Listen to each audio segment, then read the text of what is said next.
Something. Sure as hell. I've been in good company. You're a good actor. I like it.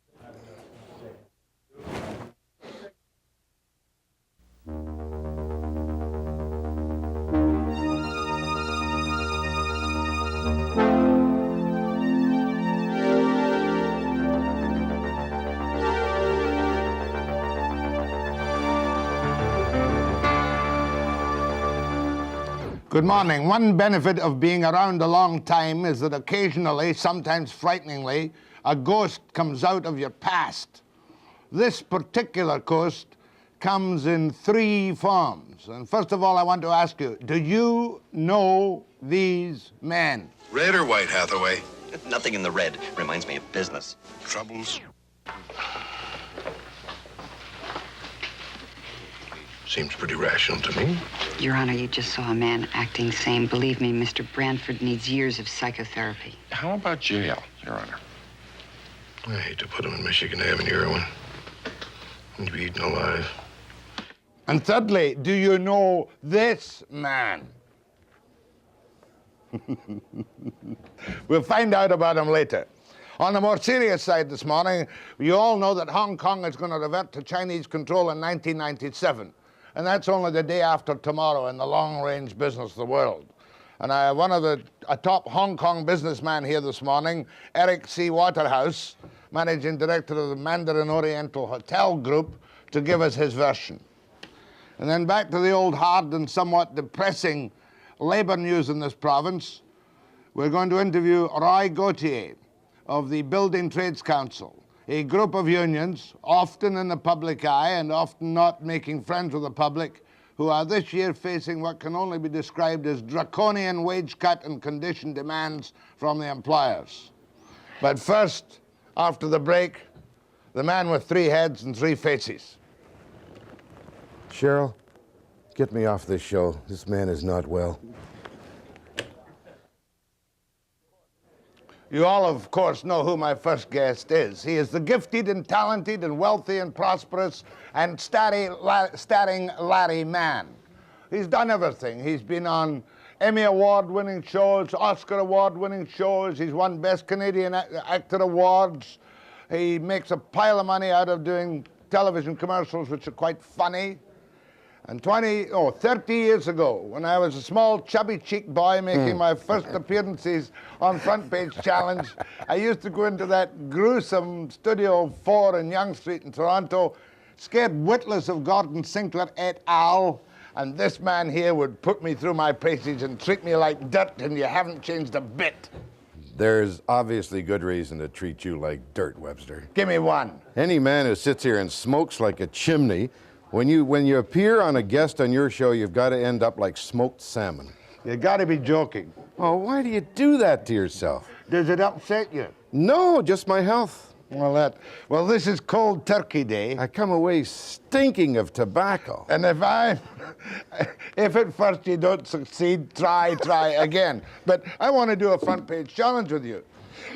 How much money did you make last year? I'm Gordon Sinclair. Well, good for you, Gordon. I made just enough to maintain the lifestyle that I want to.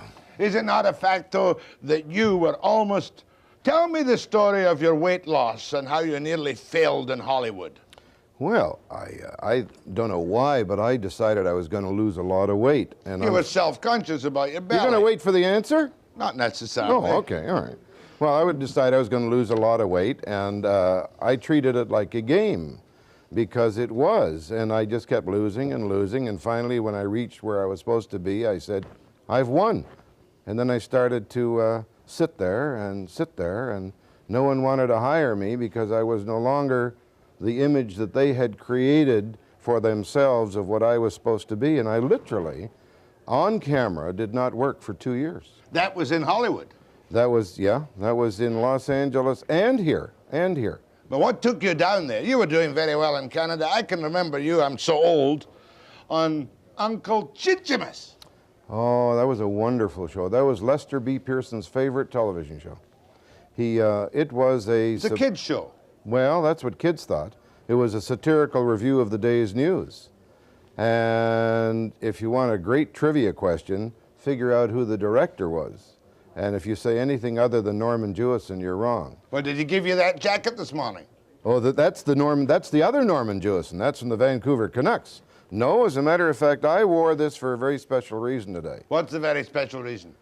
To remind people in Vancouver that what happened to the Stampeders in Calgary could happen to them unless they're very careful and support their team, and those Canucks deserve your support. You do commercials for the telephone company. You don't do commercials for the Vancouver Canucks. I do television commercials for whomever I please. Finish your Pearson story. You're beginning to wander a little bit. What was it? It was not a kiddie show, you tell me. No. What was it then? A satirical review of the day's news. Where were you when I said it the first time? You didn't say that on the air. I just did now. so. You didn't say what Lester Pearson said. Ah, well, he liked it. What he said and Said. Go on, give me it. Well, Pearson said, "We always watch the show just to see what's going to happen on the hill the next day." Those were his words. And those were the ones you hadn't told. Okay. So you lost 150 pounds. 103. That brought 150 metric. That brought you down to 200. Yeah. That brought me down to 158 pounds. And you couldn't get any work. Well, no one saw me as the bad guy who was heavy set, and so I started to gain weight. And as I started to gain weight, I started to work, and it's a terrible trap to be in because I would dearly love to lose some weight. And in the back of my mind, I keep saying, well, if I do, what's going to happen? Does it work this way? And I don't know. Maybe I will. Have I struck your secret resentment against your undoubted magnificent success? That every day you've got to eat potatoes and gravy? No, I don't, as a matter of fact. I really don't eat as much as most people that I go out to eat with. It's what I eat. And everything you see, that's 45 pounds of bread and cake. That's all it is. Thank goodness. I'm so happy you're here, Harry. Larry, you know why? Why, Fred? It's because you make me feel so thin. Well, let's go to the serious stuff. Okay. I mean, you made a good reputation in Canada, an excellent howdy doody. Uncle Chichimus, Howdy Doody were daily shows. I did a lot of General Motors Presents and a lot of folio shows, all sorts of television specials. The wonderful thing that existed in the early days of Canadian television at CBC was the fact that you Cut could... that reference to CBC. Okay. Was the fact that you could do one kind of part you could do a lead in something serious and then do something on a comedy show the next day. But you were a tight little club that controlled the whole market. It was a nice little incestuous group of CBC that's friends. Nonsense. Utter nonsense. People came from anywhere and everywhere and worked at CBC on the drama department. Do you know I used to be scared witless of Gordon Sinclair?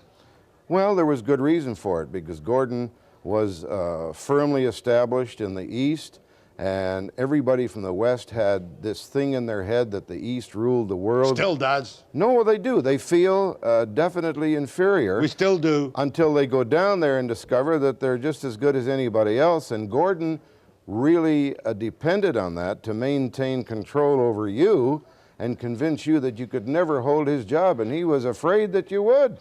Oh, dear. And Mind you, I never did develop that brash bluntness of his in the direct questions. You didn't? No, I tried to until copy this show everything. opened.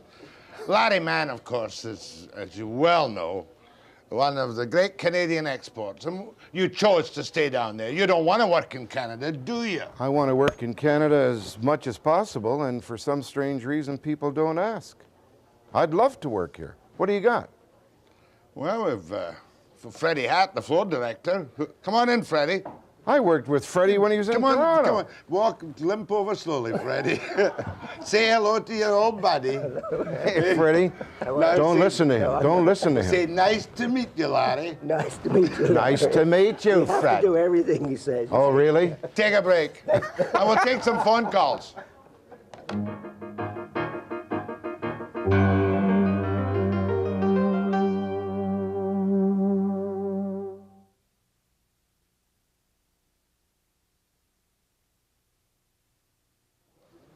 I remember that you, Larry Mann, ran the card game in the train in the Sting, along with Eileen Brennan. Brennan was Well, in she that wasn't picture. on the train. No, but she was in the picture. Oh, yeah. And Robert Redford. Yeah, and Old Blue Eyes. Did that Paul get Newman. Did that get an Academy Award? Yes, sir. How many were you in that got Academy Awards? I was in 3 films that won Academy Award nominations. The Heat of the Night won Academy Award. The Russians Are Coming won a nomination. But in The Heat of the Night won the award, and The Sting won the award. What was the story you were going to tell me about The Heat of the Night? When we filmed it, it was at a time when civil rights in the South were just embryonic. And we found out what a tremendous need there really was for civil rights at all when we were going to headquarter in Dyersburg, Tennessee to shoot the movie. And they wouldn't rent a room to Sidney Poitier. And so Norman Jewison said, if you won't rent to him, and he moved the entire company to Belleville, Illinois, which is across the border. That's where we headquartered, and we went into Tennessee to shoot a couple of scenes in some cotton fields. But that actually happened. They wouldn't rent him a room. Hill Street Blues you've been on for many years. 4? That's a good show to work on. I mean, is it just little... I played a bit part in a movie recently, and it nearly drove me crazy. 20 seconds here and 20 seconds there. Have you to do that all the time?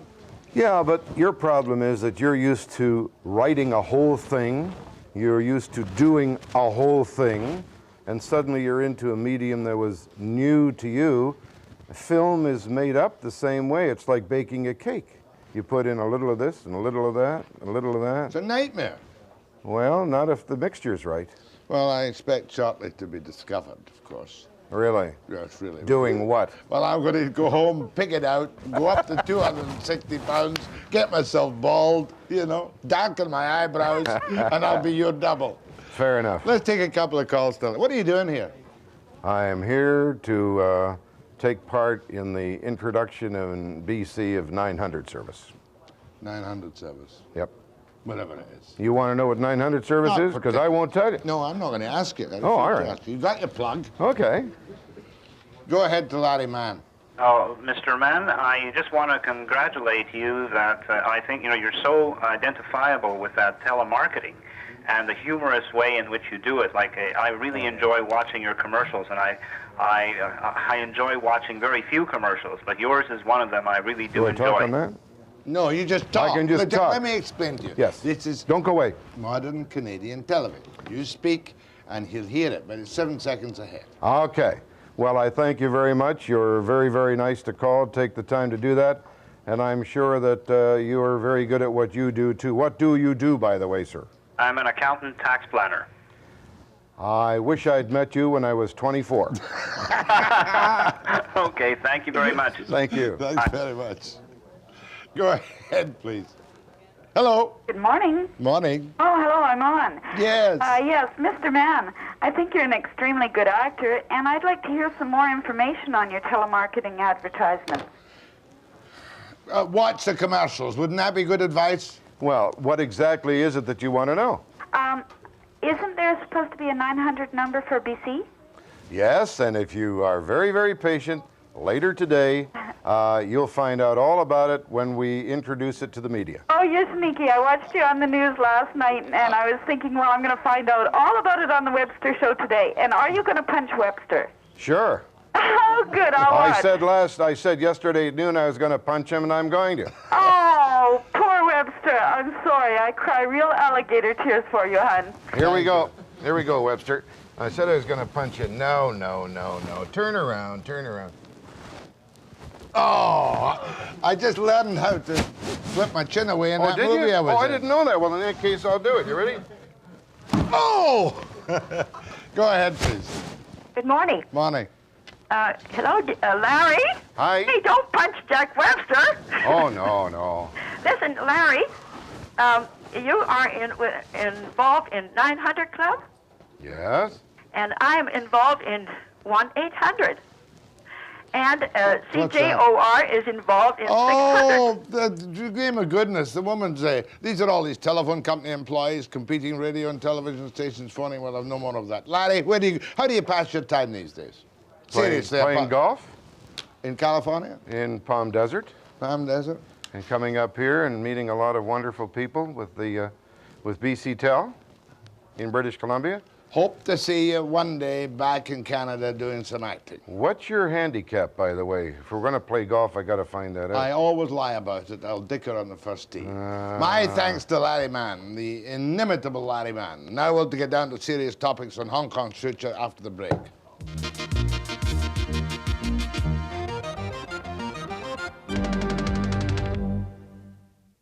We in British Columbia are constantly being told, and we hope, that one of the secrets to our commercial success in the future will be the Pacific Rim, the Orient, Hong Kong. And here is Mr. Eric Waterhouse, who is Managing Director of the Mandarin Oriental Hotel Group. Now, are you nervous and trepidatious that the Chinese take over Hong Kong in 1997? It's only 11 years away. I think everyone's a wee bit nervous, yes, because it's the unknown, uncertain.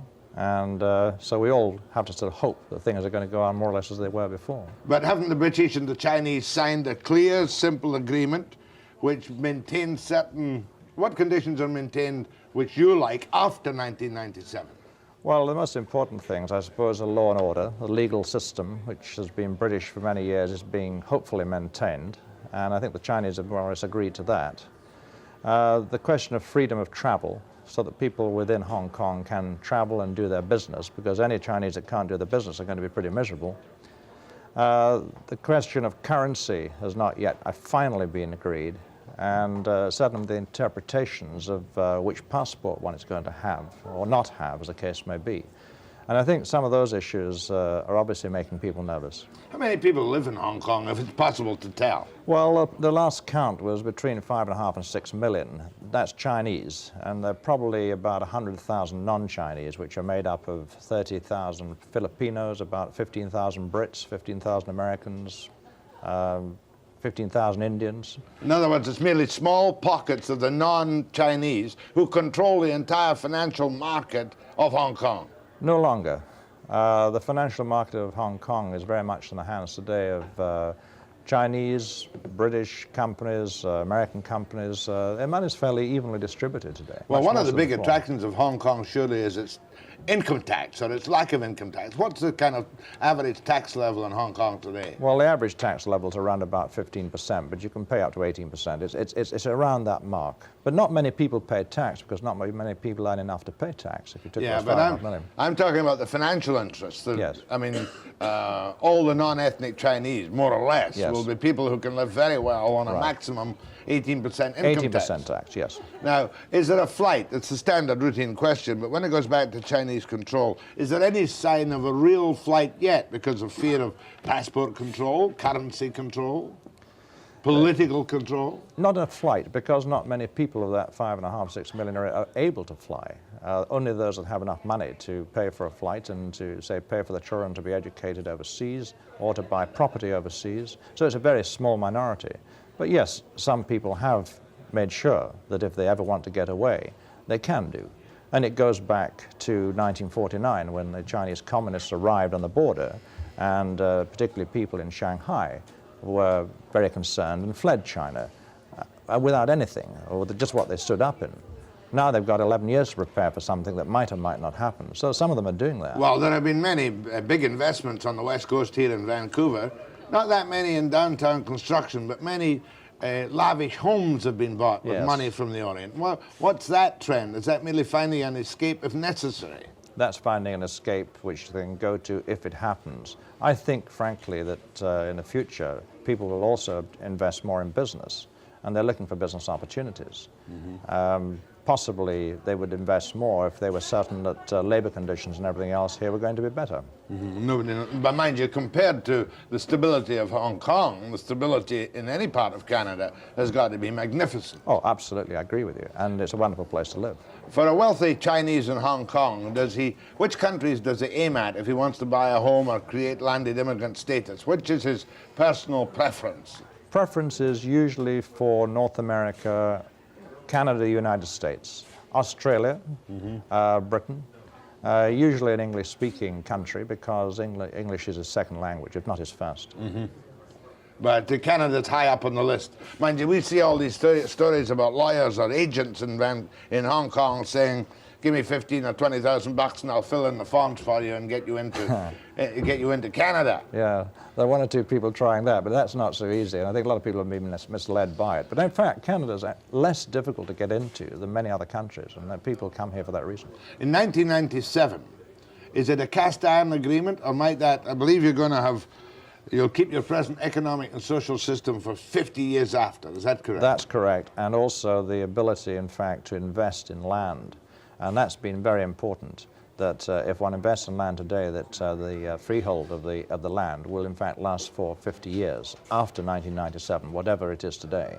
You mean the actual buying? The buying, yes. And land in Hong Kong, despite the tininess of the place, changes hands at fantastic prices. That's true. But you see, in effect, there's no such thing as freehold land in Hong Kong. It's all leasehold. It's all owned by government, irrespective of what it is. So if you buy a lease now, you have up to 1997 plus 50 years, according to the agreement. The danger, of course, is that the Chinese government might change.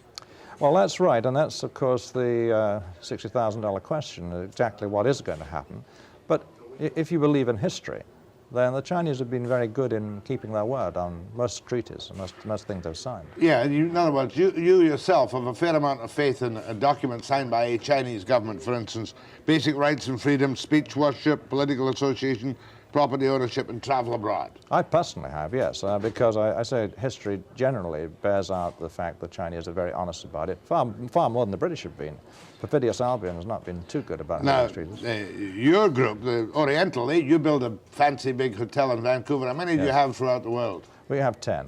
3 in building now, 7 in operation. And you're always jammed, I presume, in Hong Kong and the Oriental one. Hong Kong is very busy, and Oriental in Bangkok is always very busy too. Yeah. Well, fascinating. But you're not afraid to live in Hong Kong till 90. Are you a Hong Kong citizen? I'm a Hong Kong citizen because I'm what's called a Hong Kong belonger because I've lived there for more than 7 years. So you belong to Hong Kong? I belong to Hong Kong. Where does the word belonger come from? Kind of pigeon? I don't know. It's kind of pigeon, yes. I think that probably is. But that's what we all call ourselves. We're either belongers or expats or whatever. But it's far too expensive a place to go to for a holiday, isn't it? No, you'd love it. Oh, hotels cost a fortune. Oh, no, it's cheap. What's a night in the Mandarin in Hong Kong? For you? No, not for me. For a person with money. For a person with money, you can get a room in Hong Kong for about, say, $150 Canadian, and a very good room for that. $150 Canadian. Are you out checking out the prospects for Expo? Yes, we are. How do they look to you? Very exciting. I have to tell you that I think this year is going to be a bonanza for Vancouver. What worries me is what's going to happen in 1987. My thanks to Eric Waterhouse, Managing Director of the Mandarin Oriental Hotel Group. Now back to a more down-to-earth program in British Columbia as the Building Trades Council faces what I said was some draconian demands from the Construction Labour Relations Association after the break.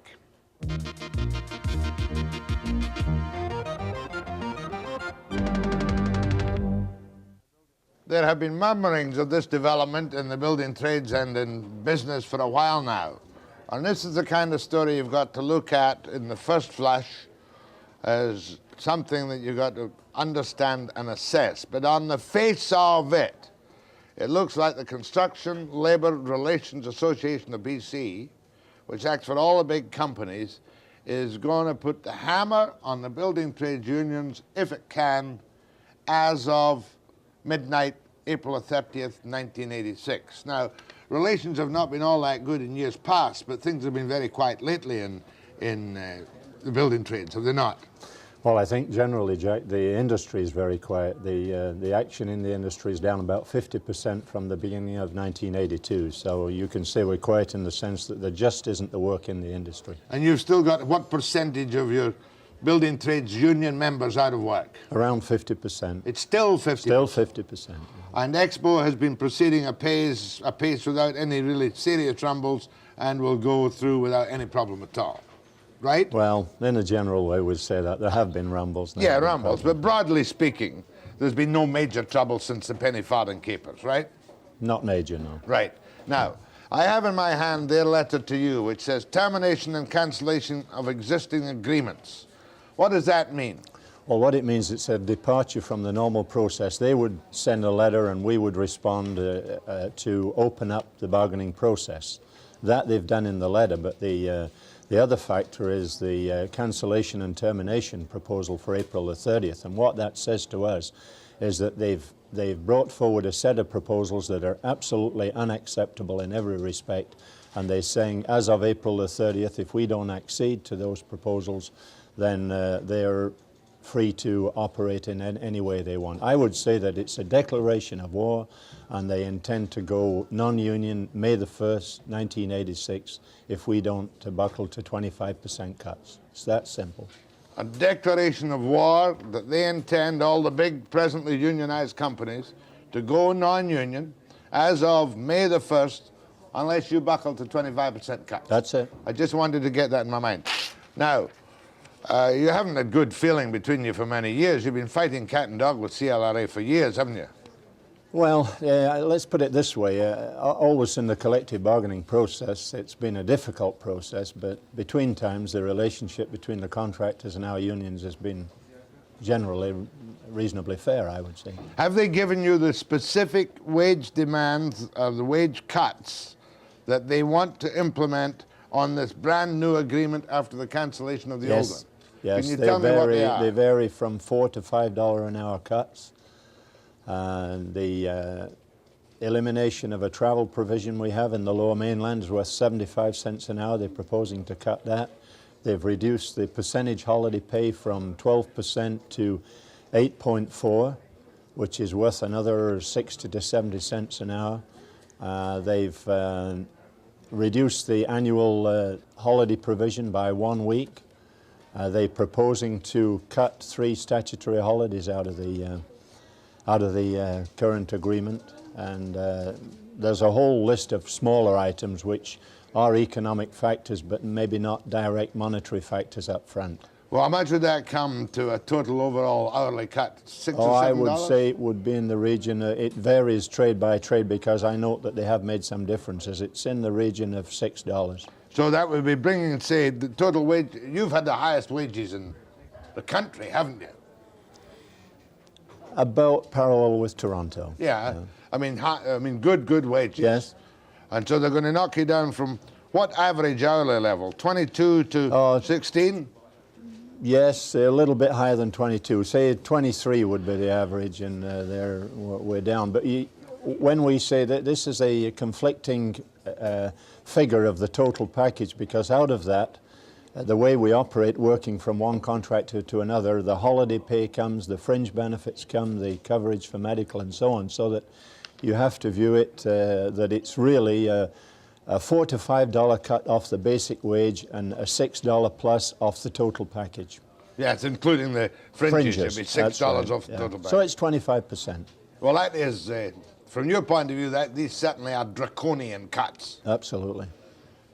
Mr. Gautier, in this winter and spring of our economic discontent, with all those thousands of people on unemployment and welfare, is this not a reasonable move by the CLRA to get back to work because they can't afford to pay you your current package?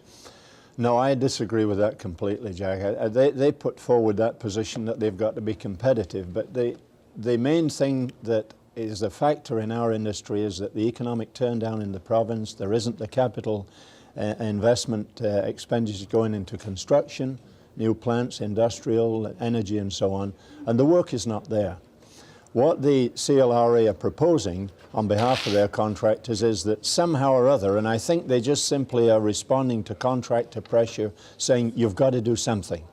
And they're proposing that the agreements be cut to that level supposedly on the basis of competition. And I can tell you that if they're talking about open competition with a non-union in the field that the non-union operates, it's not there.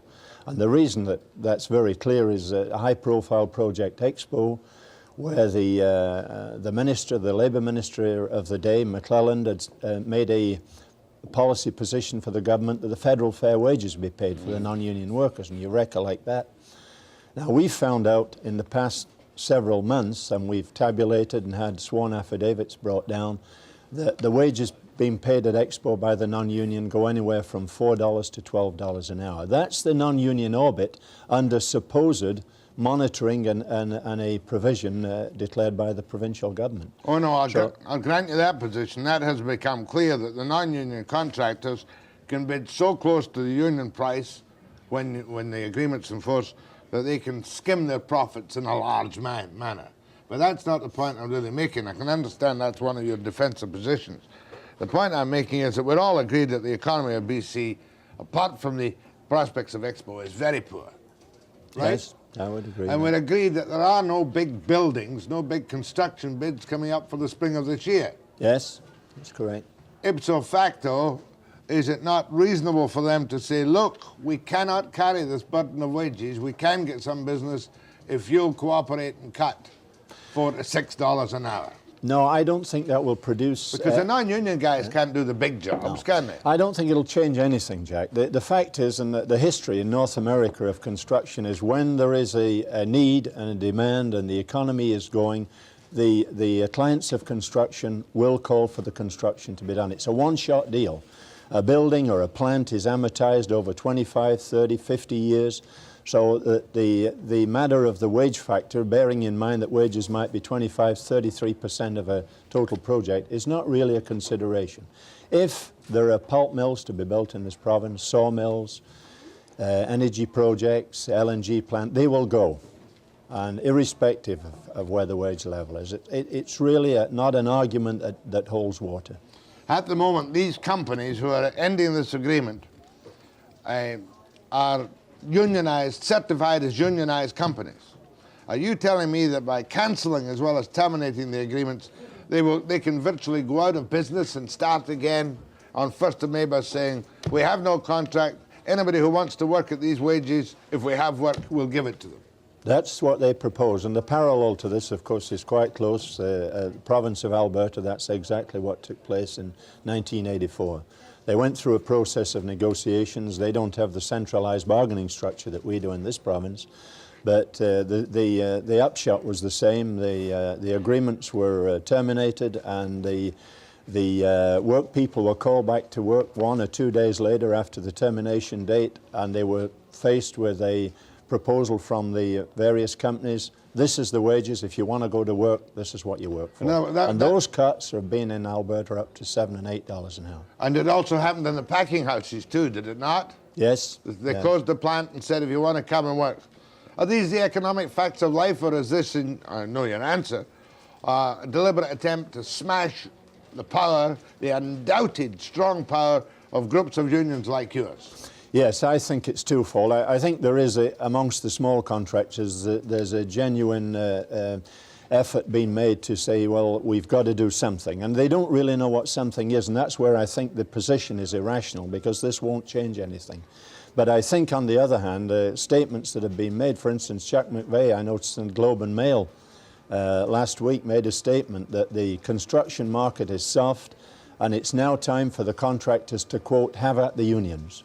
And that tells me that it's not just a question of the moment, but rather it's their time to try to weaken our position, roll back the wages, and turn back the clock 20, 25 years. Some of these things I've related to you have been in the agreement for that length of time. You're talking really, are they trying to improve their economic position for bidding, or is it a deliberate plan to smash the Building Trades Council? Well, I think that I'm not privy to plans, but your estimation of the position in general is that's what's happening, and I think that's what we're going to see happening in British Columbia. I think the forest industry is probably going to face the same kind of demands, maybe not the details of those demands, but the same approach of concessions because of the industry, the state it's in. In the face of the cancellation and termination, are you not virtually powerless? No, we're not powerless. We will develop a program where we have a policy conference on Friday, and we'll map out a program, and obviously we'll take all the necessary actions to counter CLRA's position. I have more questions for Roy Gautier, chairman, isn't it? Chairman of the Bargaining Council. Chairman of the Bargaining Council of the Building Trades Unions. That's correct. And I'll take your calls too on this. I hate to spread doom and gloom, but there's no way you can laugh at the story after the break.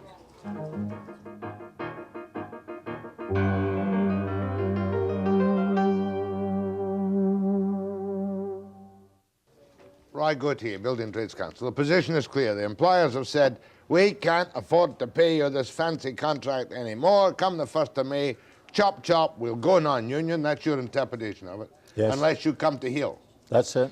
Well, you're a realist, right? What are you prepared to counter-offer to them? You know perfectly well that with the unemployed, your bargaining power is weak. What are you prepared to offer to them?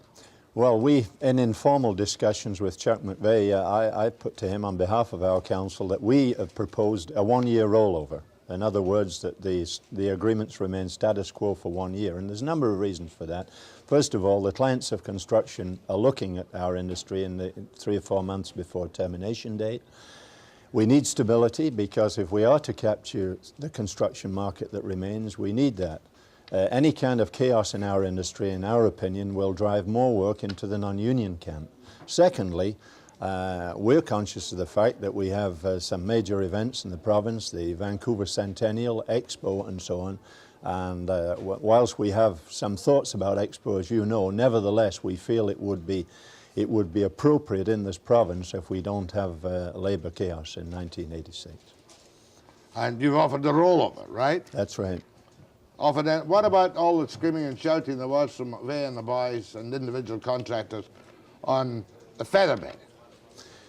Well, the feather bedding, you know, they come forward, and of course every contractor can come forward with this or that, but you know, there are some figures that give a lie to that, and we've got statistical stuff in our office and related to some recent studies of industrial buildings, and it shows that in North America, in fact in the world, that the productivity of the construction worker in this province is second to none, and these figures are there, and they've been derived from objective sources. But that's one of their major demands. If this is what they regard as feather bedding, it's not, technically speaking, the travel time on the Lower Mainland. They want that out. Well, travel time, to deal with that very quickly, travel time is a provision where they have a wide open area from the border to, we'll say, Lions Bay and way out east in the Fraser Valley, and that is a zone that our fellows get a small hourly premium for, and it enables the contractor to ship any worker anywhere within that area. Now, an ordinary individual goes to work every day, they know where they're going. They're not going to travel 50 miles each way.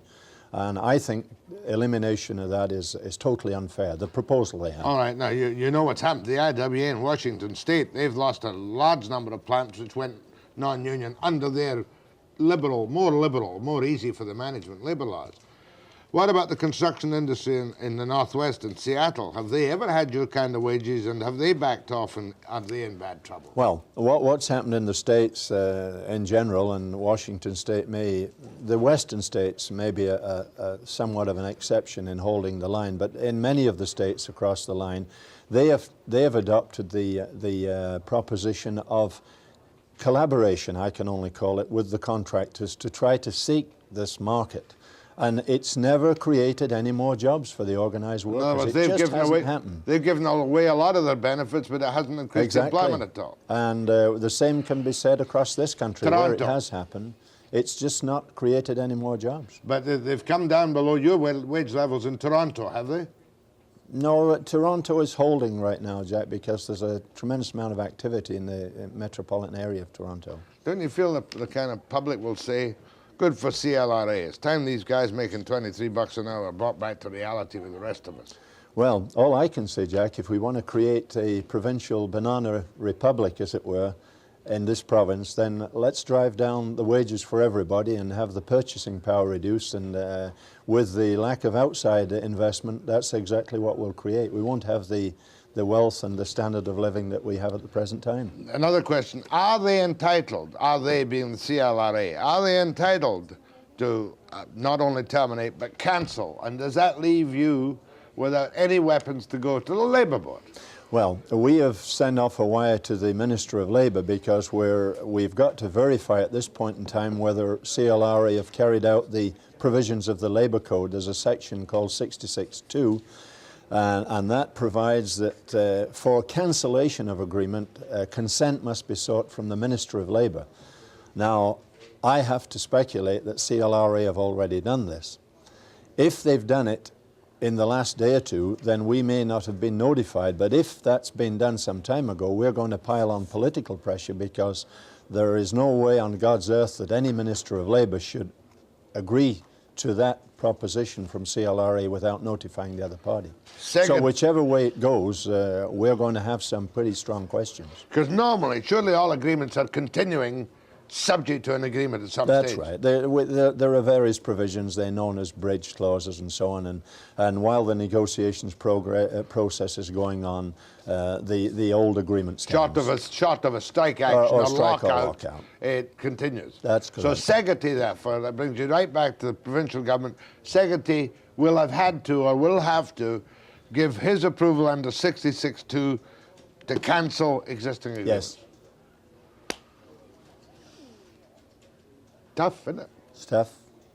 You won't win this one.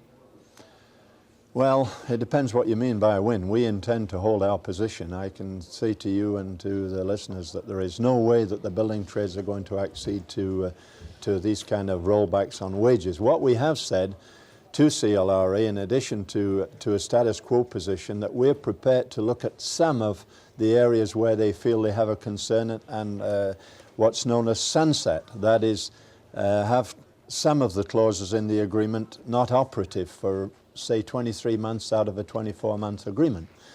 And we've discussed that with them. They've put forward certain propositions on out of town and travel and so on, and we've said that we would take a searching look at that. Again, to try to assist. In other words, you're showing that you're not making demands, you're We're going to not try and inflexible. accommodate. Something strikes me. If they cancel the agreement, you can't even picket non-union jobs that take over. Well, that's a position that will develop, and of course we have a meeting with the Labour Relations. Relations. See the point I'm making? I see the if there's point no you're agreement, making. you can't picket. Well, I think that our tactic, Jack, without discussing that tactical position in depth, will be to assure that we have a strike vote in place and that we are able to, if In other words, necessary, go the other way. if necessary, you will strike. Goodness gracious, I'm cold this morning, but I'm getting the point. Yeah. You will strike before they go non-union. Before April 30. That's right. Oh my God. So the answer has to be not the route they're proposing, but to enter into rational negotiations as they've proceeded in the past, as tough as they've been, and I agree with you, they've always been tough, but to thrash something out. You've been tough. They've been soft with you over the years. I remember you getting $3 and $4 an hour increases. Well, that's arguable. What we've done in the past, we've always been chasing substantial increases in the cost of living. We've always been one step behind. Anyway, I've got one of the keys, that if they're going to cancel the agreement and say no unions exist, you must strike before April 30th. That's right. We have to do that to protect our interests and protect the collective agreements. Your empire, they'll say. It's nothing to do with empire. Is leading Gautier and the old hardliners and the building trades will not face reality. They want to hang on when the rest of the province is suffering. There are 200,000 people on welfare, 200,000 people on unemployment insurance, and building trades and all their highly skilled men want the big money. They'll call you selfish, destroyers of the economy, every adjective in the book. Oh, I'm sure they'll use that. It's going to be a rough one and probably a dirty one, Jack. But we feel that we have a sound position. We're proposing to let things remain as they are, recognizing that there may be another year, there may be 18 months, 2 years before we have a substantial pickup. Can if you as you must strike before April 30th, that would not interfere with Expo, would it? No, Expo work is down to probably less than 5%, and the construction work at Expo now is the finishing stages. That will be easily completed.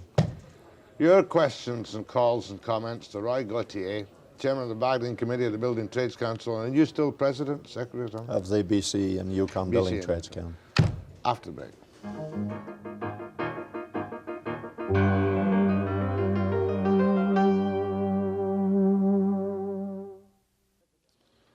Residential. Weren't you making an agreement or trying to make an agreement at lower wages of rates for residential construction?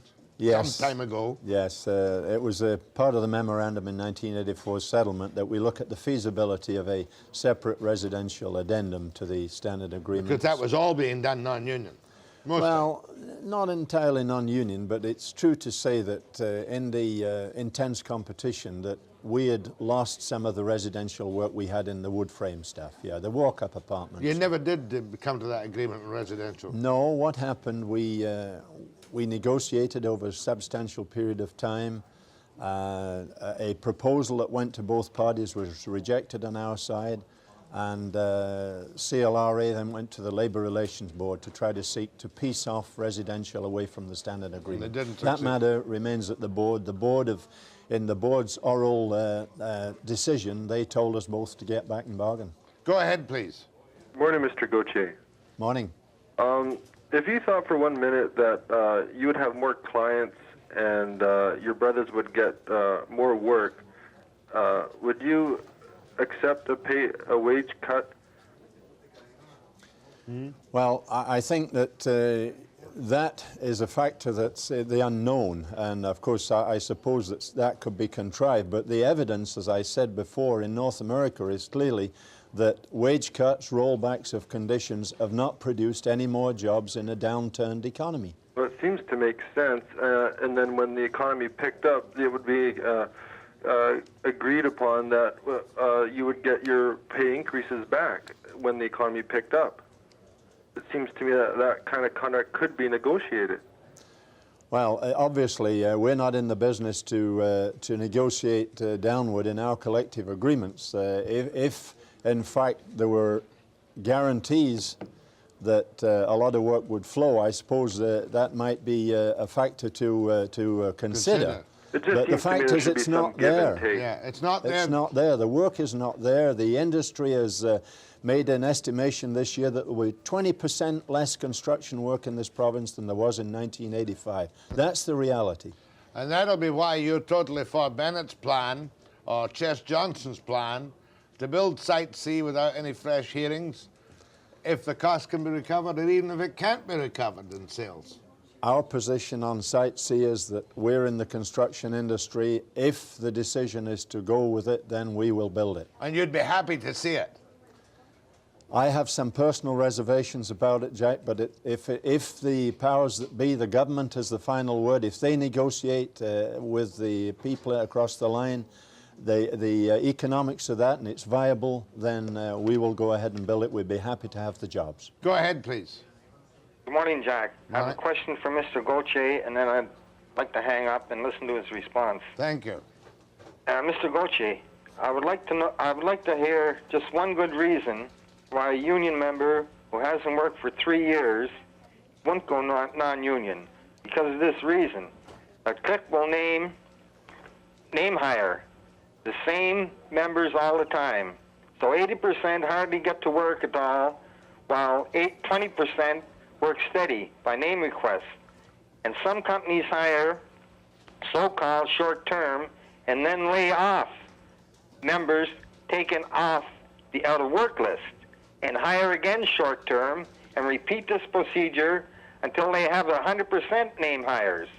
Meanwhile, the job may last up to a period of 6 months. And on top of that, we don't even have in our agreement anything about name hires. Thank you very much.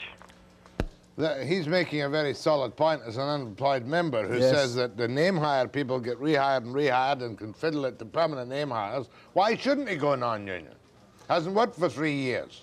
I think yes, he's making a good point. It's a difficult circumstance, and obviously in the conditions where we've got 50% activity, the employers are orchestrating and making sure that they take every advantage. There are provisions in the agreement for name requests. The various agreements have different provisions, but I can sympathize with that position, but it's something that if we're to live with the agreements as they have been signed to this point in time, we have to accept.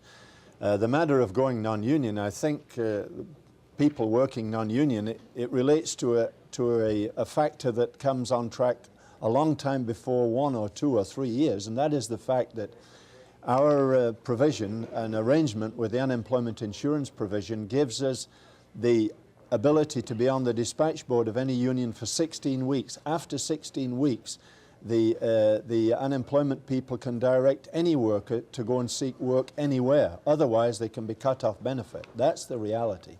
So many of our people that are working on non-union jobs, and there are now quite a number, have been sent there by the Unemployment Insurance Commission with an alternative. Either you go and accept a job or you'll get cut off unemployment insurance. But I mean, the practical realities of life, if I've been a tradesman who hasn't worked for 3 years, I'm going to take the first non-union job that comes my way to feed my family, am I not?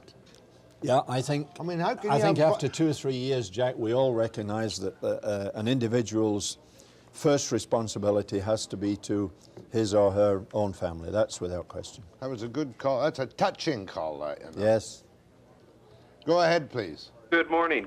This 25% rollback that has been proposed is another one of Bennett's union bashing tactics. And there's one thing that I was thinking about. If they take a man that makes $20 an hour, say, pays a lot more income tax than someone who makes $10 an hour. And if we are all rolled back to $10 an hour, where are they going to get the balance of the income tax? Where is that going to come from? What will happen is everyone in BC, the working man, will be paying the same amount of tax, but he'll be making 25% less. And I think that Mr. Gautier has to make a stand, because if I get rolled back 25%, I can just walk out of my house and leave the keys in it, because I'm sure not going to be able to afford my mortgage. Thank you. Thank you. Well, that's a double-edged sword, that. You can't pay people $20 an hour, say, in any endeavor merely because you want to collect more income tax. There's got to be the old free enterprise incentive for the boss, right? Yes, that's a fair point, Jack. Or he'll go bankrupt. Go ahead, please. Yes, Mr. Gautier, how are you today? Very well, thank you. I'm calling about the corruption on the name request. I don't call it corruption. Call it fiddling. He feels you're fiddling on name request. What's your point? My point is, like, most of the unions should have a fair hiring process of sending members out that haven't worked for 3 years. They should have a system of sending them out. Is that what you're saying? Yes.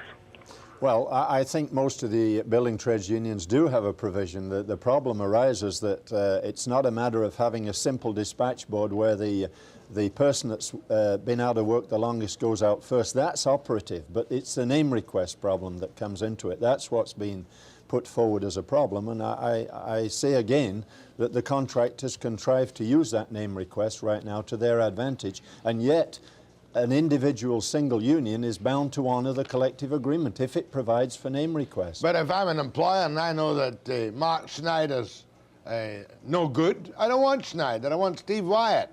I know he's a better contractor, and I put in a name request for Wyatt because Schneider's always away gossiping and drinking coffee. Is that not right? I'm sure Schneider is. No, hypothetically speaking, though. Surely the name request is something I, as a small unionized building contractor, must have to get a good workforce. Well, the concept of the whole thing of hiring, the dispatch board, the fairness of the the person longest out of work, is a balanced off by the name request. It's a balance that's been achieved in bargaining, and it takes care of some of the concern that you're talking about, that name request gives a balance to it. Go ahead, please. Good morning, Mr. Gautier and Mr. Webster. Yes. Are you prepared to take a 25% cut, Mr. Webster? And as far as this feather betting, you don't know what it's all about. Every union man has passed a certified examination. The companies that are name requesting are doing something under the table, because every labor man is qualified to do union work. There's no reason for a name request. Get all the name requests out of the company agreement. The companies want it, not the men. And when you're prepared to take a 25% cut, our laundry stove will go down, we'll be able to afford to live. Well, if I had to take one in the circumstances, I would take one, but it's not fair. It's invidious to draw comparisons with the likes of myself. A number of guys don't like this. They say under the table. That's not under the table. No, it's a provision, and it's fairly complex because each union may have a slightly different provision. Go ahead, please. Morning. Morning.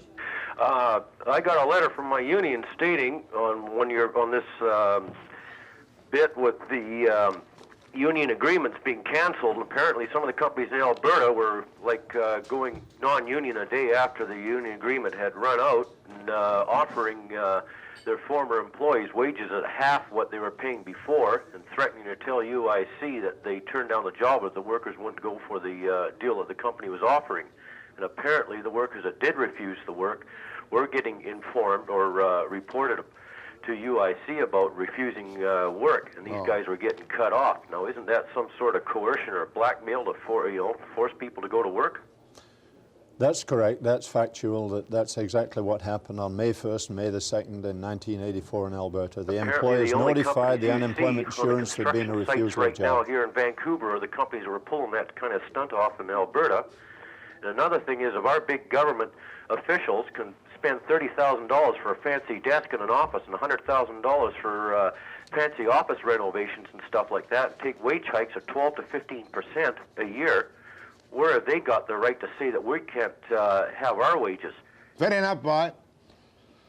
That's dirty, that. If you cancel an agreement and then tell your men the next day, we are now officially non-union with government sanction, you'll work for us at $8 an hour or we'll $12 report an you hour, for refusing the job. UIC. That would be very dirty. That's what happened. I'm not sure of how widespread, but that's the thing that would clearly create did happen. Bitterness and yes. real trouble. More to Roy Gautier. Said he trying to smile after the break.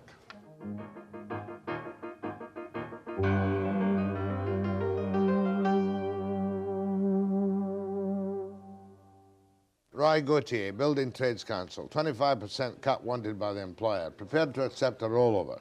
Very fearful that somebody in BC is trying to use the Alberta-type hammer on the unions here. Cancel the agreements, finish the agreements, and hire their old employees non-union at half the wages. Am I overstating the case? That's pretty well it, Jack. Yeah. Go ahead, please. Good morning, gentlemen. My husband is in the refrigeration trade, and I'd like a point brought out here. I'm not familiar with the other building trades. However, he put in years of apprenticeship at reasonably low pay for his job. He's been required to go back to school to update his knowledge to keep up with the times. He's required to buy his own tools, and as a matter of fact, today he's up on the top of the roof in the pouring rain doing his job. My point is this. If he's asked to take a $16 an hour pay, someone can go to, to a Safeway store and stock Campbell's soup tins for somewhat a similar wage. I say be reasonable and certainly let's have some give and take. But where is the give and take in this proposal? I'll hang up and listen to your response. Thank you. Well, I can substantially agree. I don't want to make comparisons with another work group because they freely negotiate. That's the process we work under, and if retail or clerks get a good wage, all power to them. I think the point that the listener makes is a very strong one, that the uncertainties in the construction industry provide in the better years for about 75% of a normal work year, actual hours worked, and based on that, inclement weather and all the other factors, we are not overpaid by any means. Plus UIC on which you pay income tax. That's right. I've always got to get the UIC nagged because you never include it. Go ahead, please. Yeah, I'd just like to make a bit of a statement here. I think that this province here is being used as a pawn. For years now, they've been using us for union busting. And, if they break British Columbia, they're going to break the whole country. It's been going on for years. I've been watching this thing for 10 years now. And if we go down, the rest of the country goes down. Thank you, sir. Are you as depressed as that?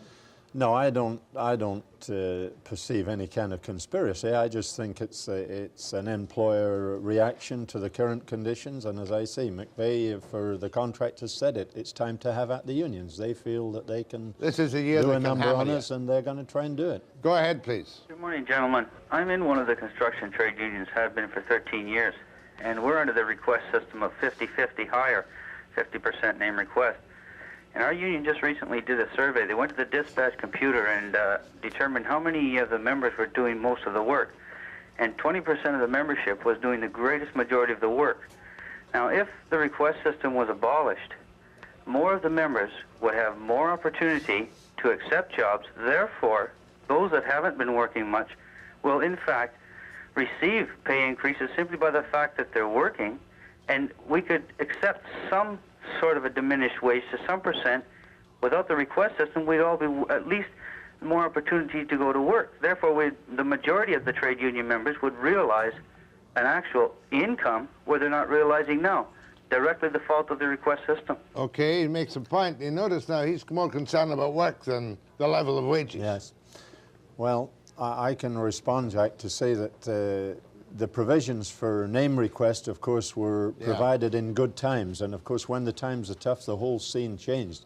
We, as a matter of fact, exploited and put forward a proposal in 1974 to have what we call double shifting on the sites, and that would have meant a sacrifice all round to have 6-hour shifts, 2 6-hour shifts a day. But the employers rejected that. The employers wouldn't want you to take the name request out of the contract. No, they like the employers name want request. the name request. That's one thing they want in the contract, Oh, if yeah. there's a contract. Absolutely.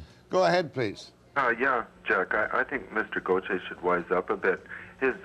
Half his workers are already taking a 25% wage cut. I know individuals in 3 different trades that are flipping back to their employer $5 an hour every payday rate, straight cash, Jack. So that's got to add up to $25 an hour. So Mr. Gautier should have realized that his people are already taking the 25%.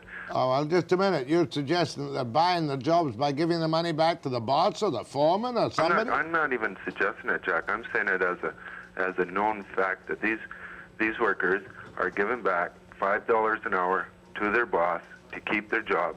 And Mr. Gautier should wise up and listen to Mr. McClellan to release the workers' true potential. Thank you. What do you make of that? Have you heard of that before? People buying the jobs back? I'm sure, Jack, that there will be instances in these times, the state of employment in the industry, where individuals will resort to that. But I think the caller is relating to isolated incident. We are dealing with the protection for 55,000 people. That's the name of the game, not to try to spear out the fact that an individual has made, quote, an individual deal with an individual contractor. Go ahead, please. Yes, I would just like to say, my husband works for a non-union company, and you would not believe how we live. He has one of the top positions in the company, and so far he has been rolled back in his wages by 25%. We have lost all our benefits, and every year for the past 3 years he has been refused his holidays.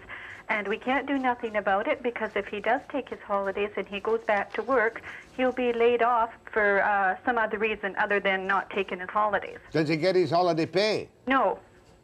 Well, they're breaking the law. Yes, I know, but we're all scared to say anything, and the whole company is. People have tried to bring in a union there, and those who have tried have been laid off for various reasons the week later.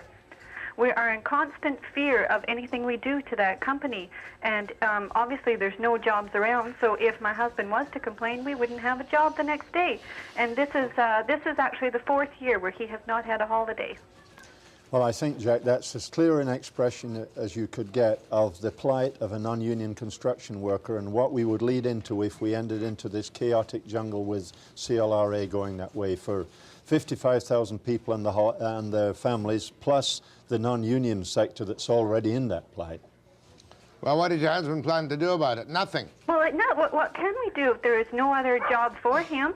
And if he does complain, we'll have no money to live on, and we can't live on unemployment. We won't be able to pay our mortgage. So we'll just have to go on working there without saying nothing, and it's just going to get worse and worse and worse. They use the time of recession to draw. We don't have any, hardly any medical benefits, any dental benefits. We have nothing. Thanks, my dear. You got my sympathy. I think it's horrifying if what you tell me is true, and I have no reason to disbelieve you. Go ahead, please. Good morning. I'll just make a couple of points and then I'll hang up. When the times were good, everybody was doing well. And now that times are tough, surely you can't expect to have your contract to stay the same.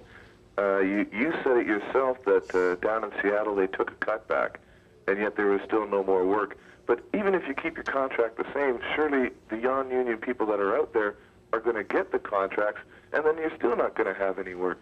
So it's got to be a catch-22 one way or another, that you're not going to get it this way, and you're not going to get it with the rollback either. Thank you very much. Well, I think I made the point already that the caller made, that cutbacks don't produce jobs. Yeah. But you can see many of the public will think, you know, Gautier is fine, he's done a great job for the building trades, and you're not suggesting any kind of conspiracy, but times are tough. Undoubtedly. Mm-hmm. You're flexible, and you're not demanding any increase. We've said that. If we stand still, we've taken a cut over the last 3 years by virtually standing still. Cost of living. Exactly. Go ahead, please. Hi there. I'm a non-union tradesman, and my comment is to all non-union tradesmen and self-employed people in the construction field. If this rollback goes through, I don't think anybody realizes how much it's going to affect us, because mostly our wages or our rates, our piecework rates or whatever, are all based on what the union rate is. It's always that much less. An average man is making probably $12 to $15 an hour.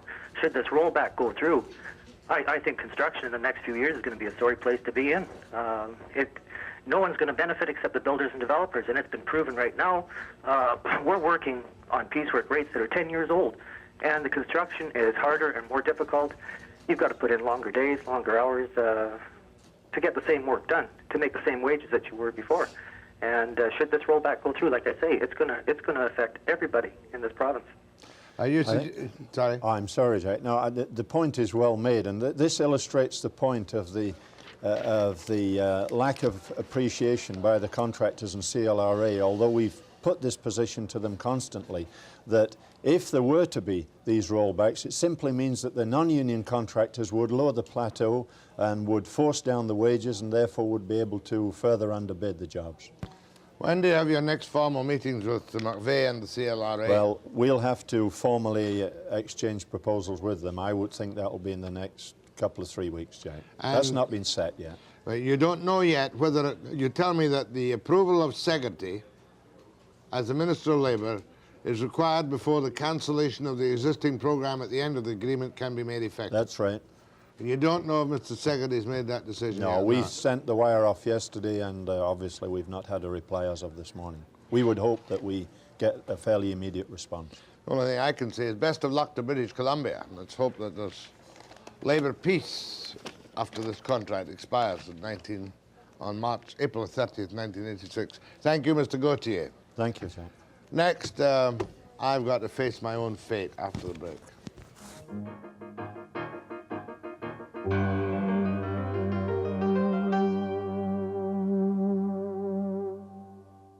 Like this? No, louder than that. Louder? Yeah, that's the way you've got to speak. Okay. And before you're filling out the pledge card, Jack, she'll give you this button, okay? That's the same one I'm wearing there. Don't poke yourself with it. It's open on the inside. Now, I was wondering if you wanted to show we had a coloring contest for Cold Turkey Day, and these are the winners. There's 3 to 5, 6 to 8, and 9 to 11, the age groups. Have they been announced yet? Yeah, they've been phoned, they've all been contacted. They know that they're winners, but tomorrow they're picking up their prizes. I'm going to hold these up to... Do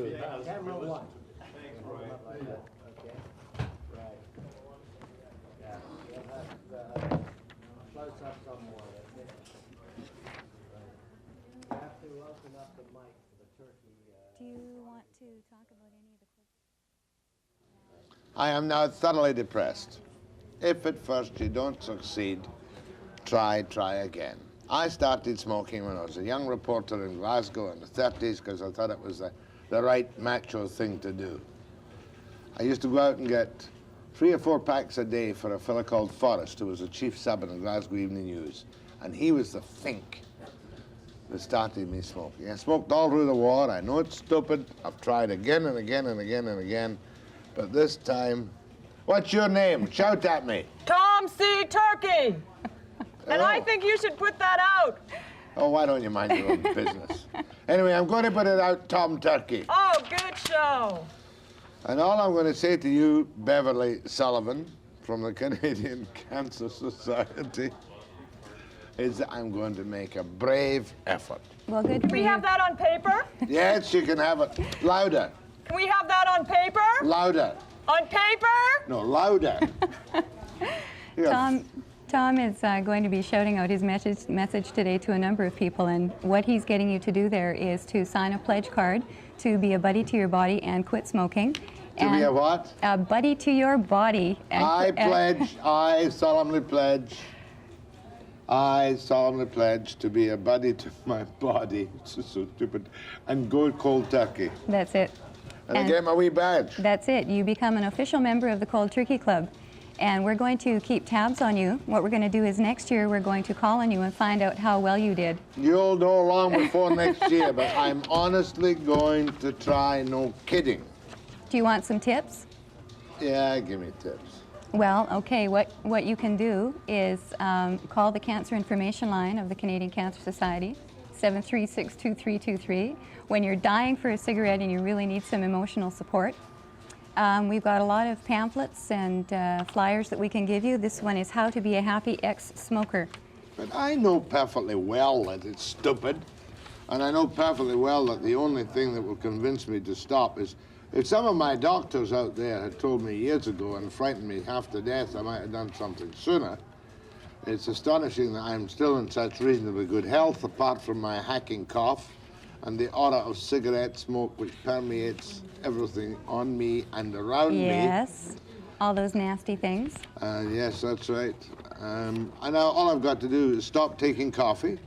But, well, you know that smoking is bad for your health, and you know that there are a number of diseases that are directly related to smoking, lung cancer and various other cancers. Light incense rather than a cigarette. People might think I'm a druggie, a dopey. Because all these dopies used to light incense in the 60s. It smells much nicer than cigarettes. What's this here? I've got to cancel. Oh, we're down to 30 seconds already. Oh, I wouldn't have believed that. And you've got a lot of activities on today, and these are three little girls whose names are Salima Amershi, Catherine McGregor, and Jennifer Pascal, who've won the colouring rules for Tom Turkey. That's right. 1, 2, 3. I'll do my very best, Tom, baby. Thanks, Jack. Tell me to do my best. Do your best, Jack. Thank you, Beverly Sullivan. Thank you, Jack. We'll see how long it lasts. I'll do my best. After the break.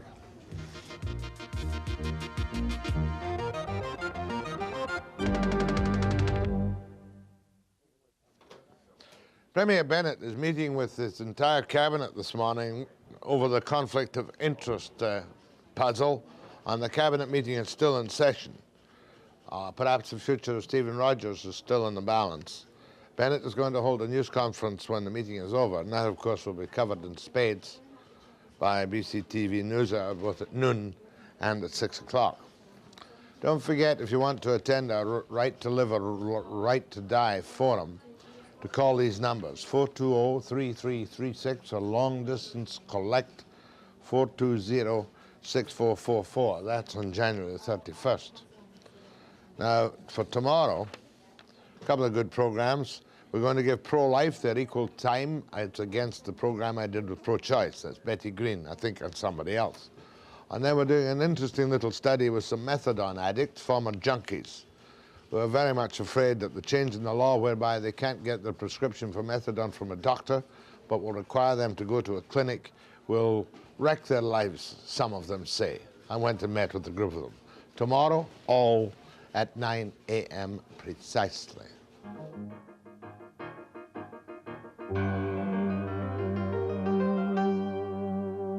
Expo 86, 100 days to go.